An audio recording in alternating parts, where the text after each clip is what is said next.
गंजाम जिला कोदोला थाना अंतर्गत चिंगुड़ीखोल पंचायत मंगलपुर ग्राम बुधवार अपराह्न एक बाहागर भोजी चलता बेले 10 ରୁ 12 जन असामाजिक युवगोष्ठी खंडा भुजाली अन्य मारणास्त्र धरी ग्राम में पशिथिले एवं ग्रामवासी को अभद्र भाव गाड़ीगुलज करने सह गाँव में आतंक सृष्टि करथिले।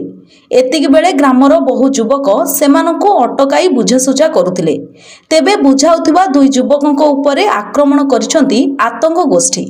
आक्रमणर शिकार होइचंती मंगलपुर दीपक कुमार पढ़ियारी और बुल्लू बारी। दीपक हाथ को खंडारे आक्रमण होइछि। तांको गुरुतर अवस्था प्रथमे कोदाल गोष्ठी स्वास्थ्य केन्द्र में प्राथमिक चिकित्सा करा जाई परे ब्रह्मपुर बड़ मेडिकल को स्थानांतरित करा जाइछि। सेपटे केउ कारणरू एभली घटना घटिला से नहीं कौनसी स्पष्ट होइनी। खबर पाई कोदला पुलिस गाँव में पहुंची तदंत आरंभ करथिबार जଣା पड़िछि। गंजामरू विशंबर दास का रिपोर्ट, पब्लिक मीडिया।